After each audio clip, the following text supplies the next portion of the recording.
Hi children, welcome back to digital mode of schooling now. Hope you are all happy after completing your periodic assessment 1. Hope you are all satisfied the way you wrote your exam. And we are also satisfied, and let us do our best in the upcoming days and show a very good performance in this academic year. Okay children, today what topic are we going to discuss? Any idea? Yes, we are going to continue with the same chapter, cubes and cube root in part 5. Okay children, before getting into this new concept, here today we don't have any new concept, but then I will give some miscellaneous problem based on the same concept that we have learnt in previous sessions. Are you ready children?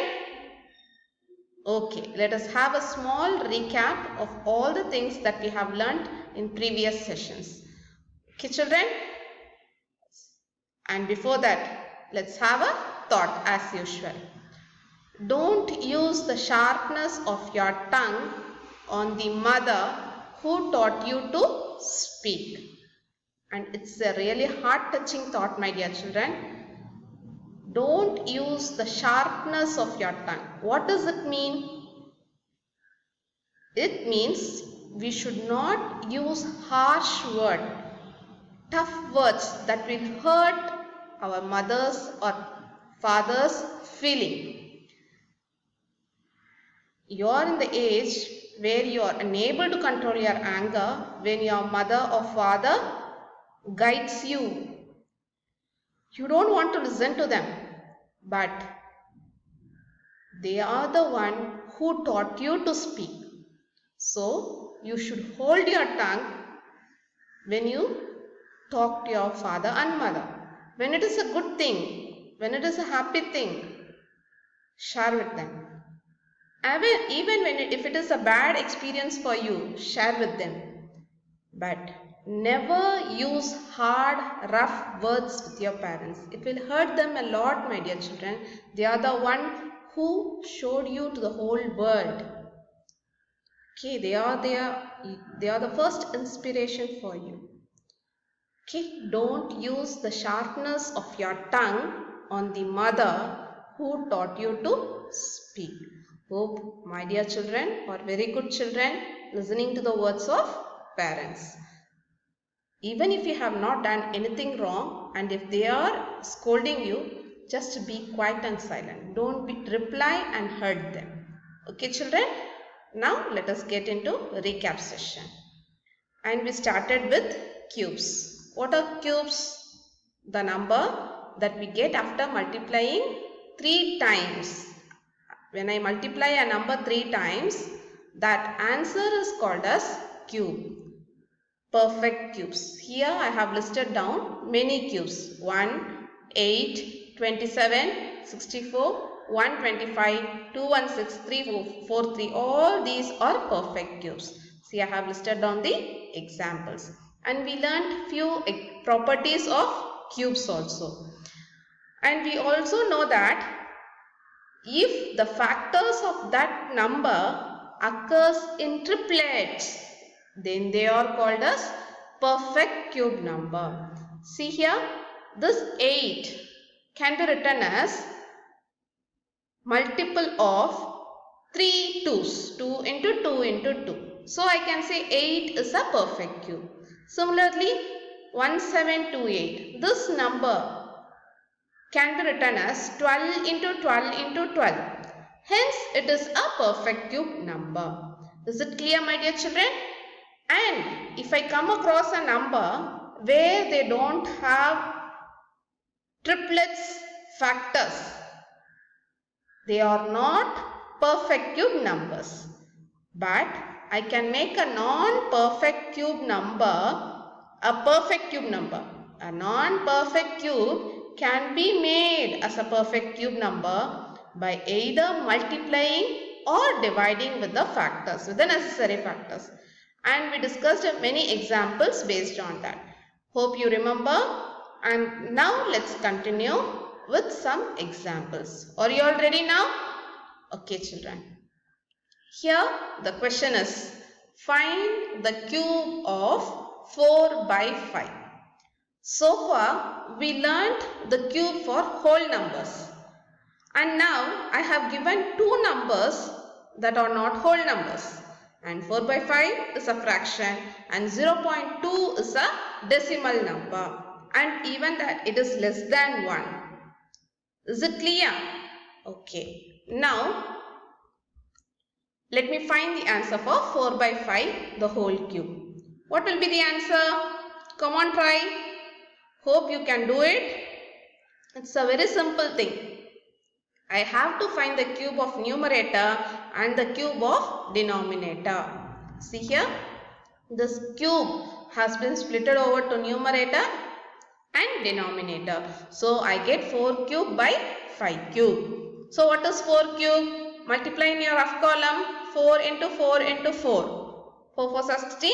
16 4s are 64. Divided by 5 cube. What is 5 cube?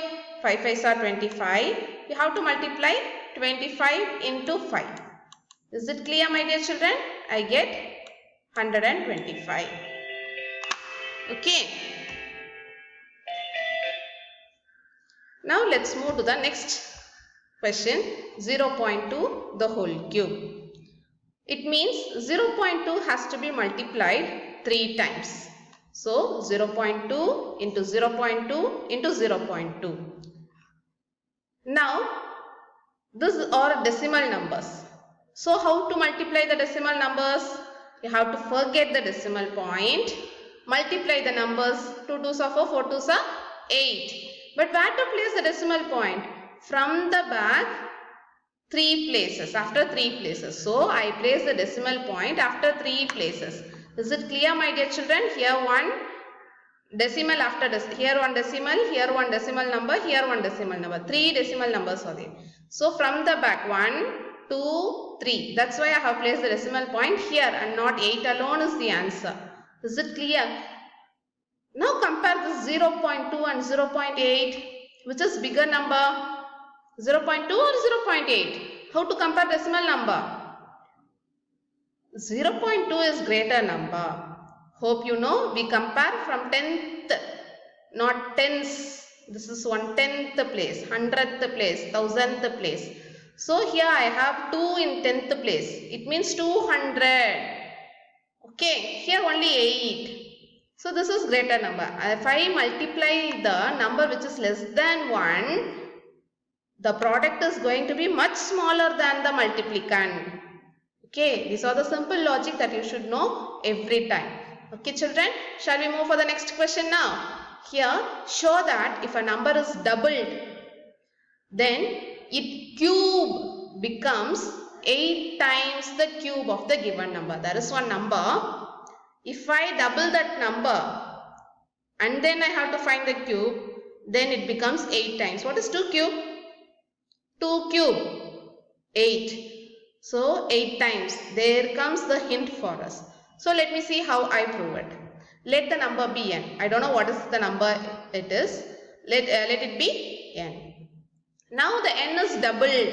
See in the question they have given doubled. It means 2 times doubling. 2 into n. N plus n. N plus n is 2n. 2 n's are there. Doubling. Okay. Now I have to find the cube of this 2n. So 2n cube is equal to 2 cube into n cube. So we have 8 into n cube, which is nothing but 8 into means times or of. We used to have those words. So 8 times cube of a given number. Is it clear, my dear children? See here, I have doubled the number and I have find the cube. I got 8n cube. This is the result. This is what I have to prove. This here the statement is there. 8 times the cube of the given number. These things are not in your text, but I felt you should know all these things because you have the chapter cubes and cube root. Okay children? Okay, now let us get into one more problem. Cube roots. Hope you know what is cube roots.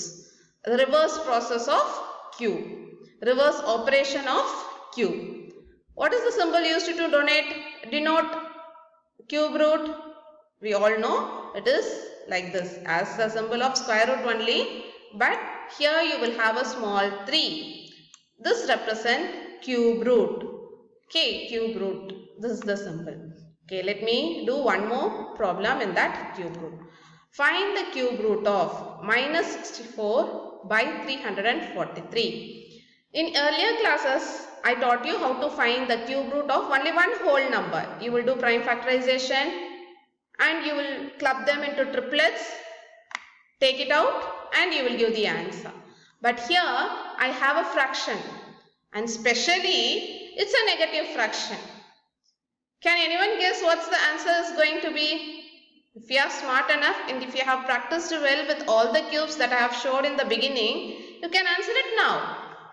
But then I will explain. Okay children, here I have the question as cube root of minus 64 divided by cube root of 343. I have to find the cube root of the whole. What I have done? I have splitted that cube root for the numerator separately and denominator separately. This is the first step I have done. Okay, even cube, I did the same. I splitted the cube for the numerator separately and denominator separately. The same thing I have done here. So, what number is repeated 3 times to get 64? Very good. Or you can go in for prime factorization. If you are not sure about that, you can go in for prime factorization like this. 64. 2 times. 3 2s are 6, 2 2s are 4. Well and good. You will have 3 2s and 3 3s. Okay. Sorry.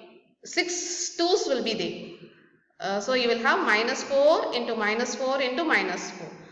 Then only I will get minus into minus plus, plus into minus, minus. Is it clear? If I go in for 2 into 2 into 2 into 2, it will be clear only for number but not for sign. Because if I multiply minus into minus 6 times, if I multiply 6 times, what will I get? I will get plus. Isn't it? The answer will be plus. But here I want minus. So I clubbed the 2 2's together and I have got minus 4. But no need to think about all those things. Just have an idea. If I have a negative sign here inside that cube root, you should make the triplets also to be negative. Is it clear? And what about the denominator? It is 7 into 7 into 7. Now you will easily answer me. For these 3 4s, you will get minus 4 ones and 7 ones. So the answer will be minus 4 by 7. Is it clear, my dear children? When you have negative sign inside the cube root, make sure your triplets will also have negative sign. Is it clear, my dear children? If not, you have to club 2 factors together. As I have said here now, you will have 2 into, actually you will have like this only, 2 into, how many 2's you will have? 6 2's you will have. Okay, then from where will you put sign for all these 2? If I have minus sign 6 times, I will become plus. So only I clubbed 2 2's together as 4. 2 2's are 4. And I will have 6 2's. Don't think I have written only 3, so there are 3 only. You will have 6 2's, my dear children, for 64. 1, 2, 3 and 4, 5, 6. If I give minus sign for all these 2, what will be my answer? Plus 64. But I need minus 64. So I clubbed these 2 together and I had 4 and I gave minus 4. Similarly for these 2 I get 4 and I put minus 4. Is it clear? For these 2 I get minus 4. So only I write minus 4 into minus 4 into minus 4. Is it clear, my dear children, how to find the cube root for a negative number and also for a fraction? Both goes under the same problem. Okay children, let us continue in next video. Thank you.